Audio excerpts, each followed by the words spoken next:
welcome to Ozarks Live. I was just straightening my socks up. Tom's a sock guy. I mean, if you haven't, if you don't know that, you probably haven't watched the show enough. He's really proud of his socks. What are you sporting today? Can we see? Look at, you see what this is? Oh, look at that. There it is.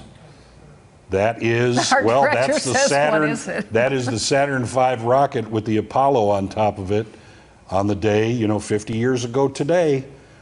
Launched from pad 39A at Cape Kennedy. Wow. Yeah. It was originally Canaveral, then Kennedy, and then it's back to Canaveral now. Yeah, that was, I know you've been, now didn't you find, because I spotted you, his desk is right next to mine, I spotted him watching Walter Cronkite. Yeah, on YouTube, CBS is broadcasting the whole shooting match from takeoff to splashdown, I believe.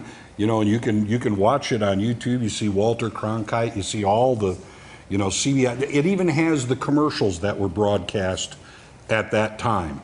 So you'll see the sponsors. Oh, now that I would really, not that the other I wouldn't find interesting, but that would be really interesting to see that. It really is a slice of broadcast history at that time, televising the incredible world history and American history from that time. What time of day did that come on?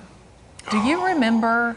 Because the reason 9 or 10 o'clock in the morning. Oh, they took off. I think I'm 9:59 is popping up in my mind for some reason. That would have been Eastern time, so it would have been around 9 o'clock our time. I think I could be wrong on that, but nonetheless, it was incredible to watch. I was a young man at that time, so I remember watching it, and everybody, the police departments all over said crime came to a virtual standstill. Really? When Neil Armstrong stepped out and walked out on the moon. It's like everybody was watching. Yeah, it was something. So if you wanted to do something terrible, I guess that would have been the time to do it.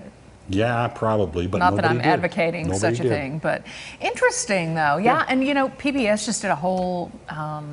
I think there were like 3 parts to that big deal that they did, and there's a lot of stuff about that. There are bunches of things going on. You can find them on YouTube and broadcast television and just everywhere. Good stuff. Yeah. Big piece of history there. All right, we have so much to talk to you guys about today. It's Tuesday, so of course we get to sit down with Will Worsham from Speaking Legal and Bruce Porter with Dollars and Cents. Yeah, plus Kurt the film guy is dropping by to give us the latest on the greatest. Yep. But before we get to all that, here's what's on the radar. All right, I'm going to start today. As witnessed over the weekend, of course, tropical storms and hurricanes like Hurricane Barry that we saw the last few days. Pretty devastating. Some are very devastating. Not all structures, of course, have a fighting chance against those hurricane winds, but a Canadian construction firm has a brand new type of structure that might just save the day. Really strong building. They built a house out of it. The strongest thing you can imagine, the plastic bottle. Oh, get out. No, this is the real deal, okay? JD Composites recently built this 2,000 square foot home using recycled plastic bottles. The company claims it can withstand Category 5 winds, okay? According to an article in Business Insider, 600,000 plastic bottles were shredded, melted, and somehow injected with a gas that turned them into a foam. Smarter minds than mine figured this out. Then all this was molded into 6-inch thick panels that form the home's walls. Now that particular house you're looking at there is in Nova Scotia. It's not perfect, okay? Apparently the windows are a little bit iffy. Not everything is set to withstand a Category 5. Okay, windows will blow in, right, sure. And if that happens, the thing can just sort of explode from the inside out. It's not perfect. Again, it's a start in terms of a new sturdy building material. Yeah. This house cost about $400,000 to construct. What? By the way, but still interesting concept for those bottles that wind up otherwise in the landfill. And they said they really learned a lot putting this house together. Yeah, and if it's the first one, $400,000, I get it. Yeah. Probably with all the furniture.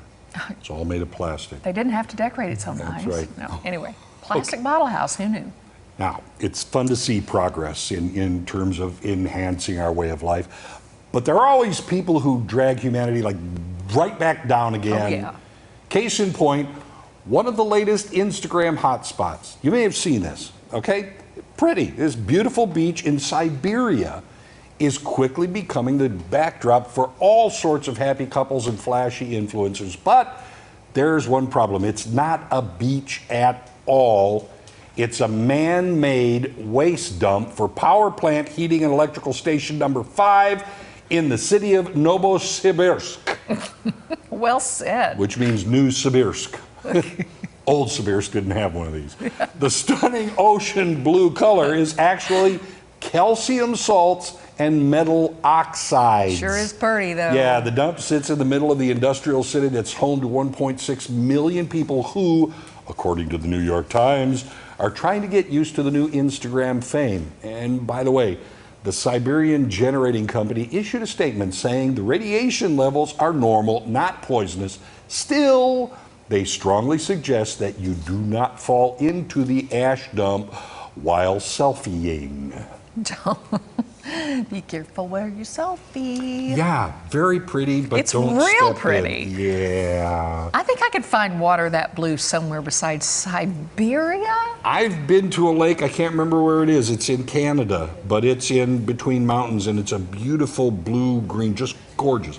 And it's not that. It's not even close to a waste dump, I'm quite sure. All right, coming up, Will Worsham standing right over there. He's going to answer your legal questions on Speaking Legal. Yeah, don't go away. Ozarks Live is just getting started. Come on over, Will. And you can come